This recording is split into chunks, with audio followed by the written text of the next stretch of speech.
మధుసూదన్ గుత్తి ఛానల్కు స్వాగతం.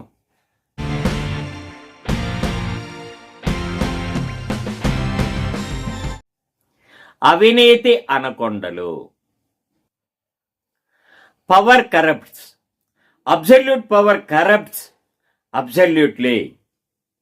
ఈ వ్యాఖ్యానము 19వ శతాబ్దంలోనే బ్రిటిష్ చారిత్రకవేత్త లార్డ్ యాక్టన్ ఎప్పుడో చెప్పారు. ఆయన అంటే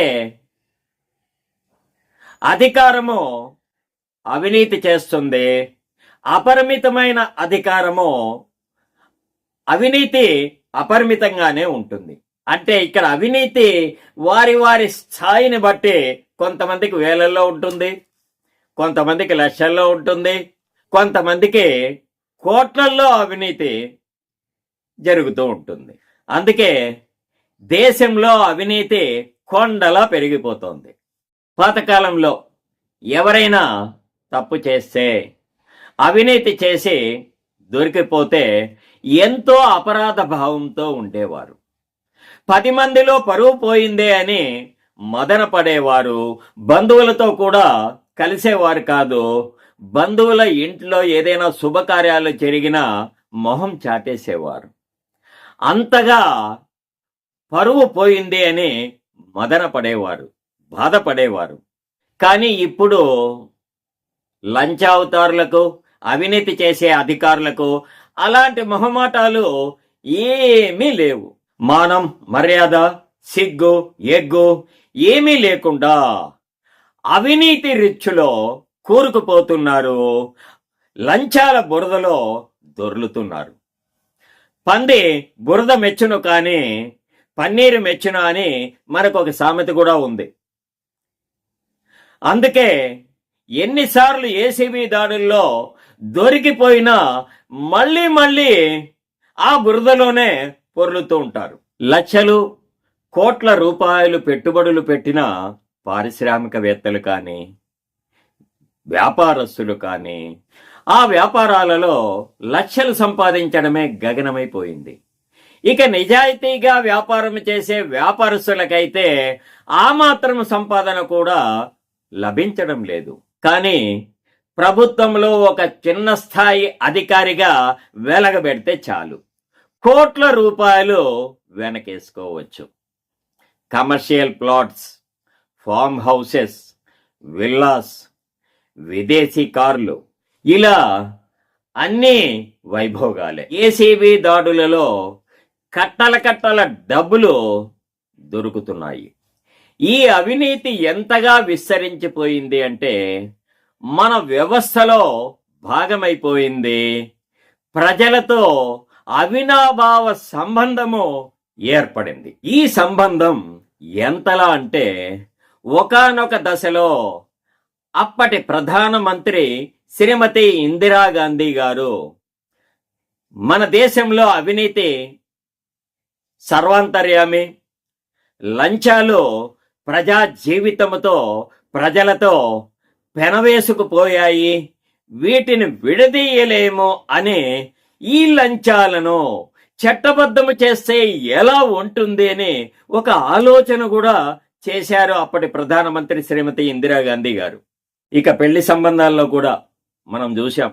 ఒక ప్రభుత్వ ఉద్యోగి అయిన అబ్బాయికి, మా అబ్బాయికి జీతంతో పాటు పై సంపాదనే నెలకు దాదాపు 2 లక్షల రూపాయల నుంచి 3 లక్షల రూపాయలు వస్తుంది అని పెళ్లి సంబంధాలలో బహిరంగంగా మాట్లాడుకుంటున్నారు. అంటే ఈ అవినీతి, ఈ లంచాల భాగోతం మన ప్రజా జీవితంతో ఎంతగా పెనవేసుకుపోయిందో అర్థం చేసుకోవచ్చు.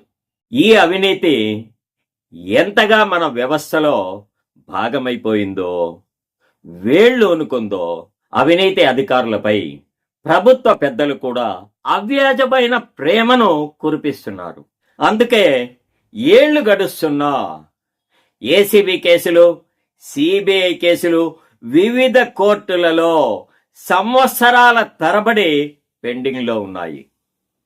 కొన్ని సిబిఐ కేసులైతే దాదాపు 20 నుంచి 25 సంవత్సరాల నుంచి కొనసాగుతూనే ఉన్నాయి ఇప్పటికీ కూడా. అందుకే ఏసీబీ దాడుల్లో దొరికిపోయినా కూడా మళ్ళీ మళ్ళీ అదే అవినీతి. ఇటీవలే ఏపీ మాజీ ఇంజనీరింగ్ చీఫ్ శ్రీనివాస్ గారు డబ్బు, నగలు, విల్లాలు, కోట్లాది రూపాయలు, ఆయనపై ఇప్పటికి దాదాపు 4 సార్లు ఏసీబీ దాడులు జరిగాయి. అయినా మళ్ళీ మళ్ళీ సిగ్గు లేకుండా చేయి జాచడం. అంటే ఇన్నిసార్లు ఏసీబీ దాడుల్లో దొరికిపోయినా కూడా ఆయనలో ఏ మార్పు రాలేదు అంటే అంతకుముందు ఉన్న ఏసీబీ కేసులు ఏమైనాయో కూడా తెలియదు. ఇలాంటి అధికారులు ఎందరో ఉన్నారు. ముఖ్యంగా ఇంజనీరింగ్ విభాగంలో ఉన్న అధికారులు అయితే కోట్లాది రూపాయలు, 100 కోట్ల రూపాయలు వెనకేసుకోవడం. అసలు చలామణిలో ఉన్న కరెన్సీలో దాదాపు 3/4 భాగము ఇలాంటి అవినీతి అధికారుల ఇళ్లలోనే ఉందేమో అనిపిస్తోంది.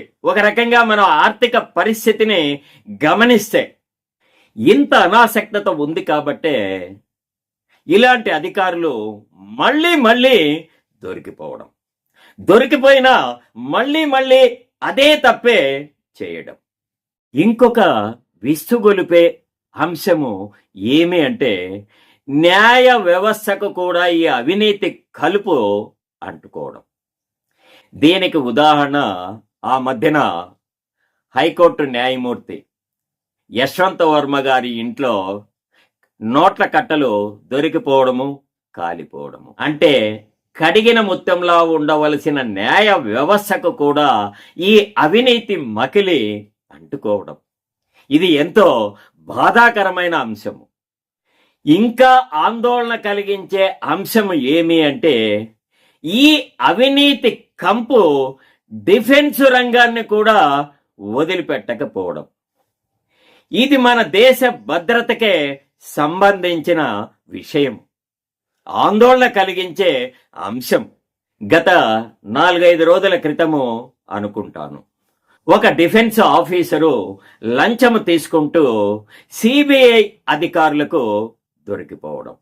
ఇక్కడ నేను పేరు చెప్పడం లేదు, ఎందుకు అంటే మన డిఫెన్స్ రంగమన్నా మన రక్షణ వ్యవస్థ అన్నా నాకు గౌరవం. అందుకే అధికారుల పేర్లు నేను ఇక్కడ చెప్పడం లేదు. కానీ ఇక్కడ ఆందోళన కలిగించే విషయం ఏమి అంటే ఆ ఆఫీసర్ ఇంట్లో దాడులు చేసినప్పుడు దాదాపు 2-3 కోట్ల రూపాయల నగదు పట్టుబడమే కాకుండా కొన్ని కీలకమైన పత్రాలు కూడా సిబిఐ అధికారులకు లభించాయంట. ఇంతకంటే ఆందోళనకరమైన అంశము, మన దేశ భద్రతకు ముప్పు కలిగించే అంశము ఏమైనా ఉందా? అంటే మన దేశంలో అవినీతి స్వచ్ఛంగా ఉండవలసిన అన్ని రంగాలకు కూడా వ్యాపించింది అని చెప్పచ్చు.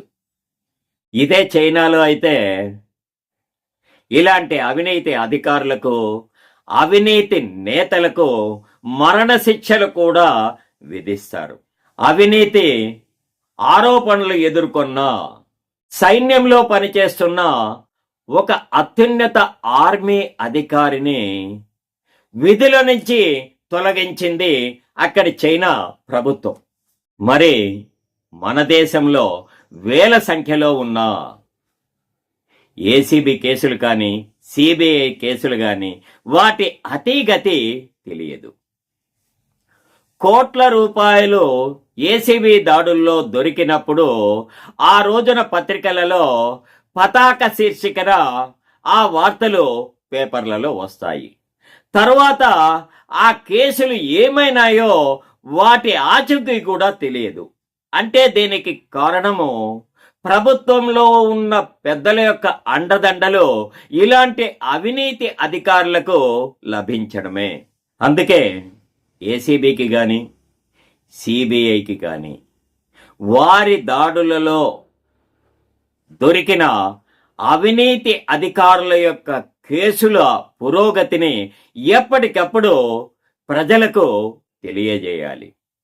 ఆ సమాచారాన్ని వివిధ పత్రికల్లో కానీ టీవీ ఛానల్లో కానీ ప్రజలకు తెలియచేసే విధంగా ఆ అధికారులపై కేసుల పురోగతి ఏ మేరకు వచ్చిందో ప్రజలకు తెలిసే విధంగా వివిధ పత్రికలలోనూ వివిధ టీవీ ఛానళ్లలోనూ ప్రసారము చేయాలి, ఆ సమాచారాన్ని ప్రజలకు అందించాలి అని ఈ ఏసీబీ సిబిఐ అధికారులను బాధ్యులను చేస్తే, ఖచ్చితంగా మీరు ఆ సమాచారం ప్రజలకు అందించాలి అని వారిని బాధ్యులను చేస్తే, అప్పటికైనా ఈ అవినీతి అధికారుల పేర్లు ఎప్పటికీ కూడా పత్రికలలో తరచుగా ప్రసారం జరుగుతూ ఉంటే, అప్పటికైనా ఇలాంటి అవినీతి అధికారులకు బుద్ధి వస్తుంది.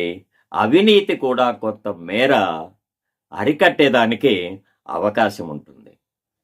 సమాచారాన్ని ప్రజలు కోరినప్పుడే కాదు ఇవ్వవలసింది. ప్రజలు అడిగినా అడగకపోయినా సమాచారాన్ని ఇవ్వవలసిన బాధ్యత అందరూ అధికారులపై ఉండాలి. అందుకోసము ప్రత్యేకంగా ఒక చట్టాన్ని కూడా చేయాలి. ఫ్రెండ్స్, నా ఈ వీడియో మీకు నచ్చినట్లయితే లైక్ చేయండి, కామెంట్ చేయండి, మీ బంధుమిత్రులకు షేర్ చేయండి. ఇంతవరకు నా ఛానల్ని సబ్స్క్రైబ్ చేయకుండా ఉంటే దయచేసి సబ్స్క్రైబ్ చేసి నన్ను మరింత ప్రోత్సహిస్తారని, ఆదరిస్తారని ఆశిస్తున్నాను. ఇలాంటి మరిన్ని వీడియోలతో మళ్ళీ మీ ముందుకు వస్తాను. నమస్తే ఫ్రెండ్స్.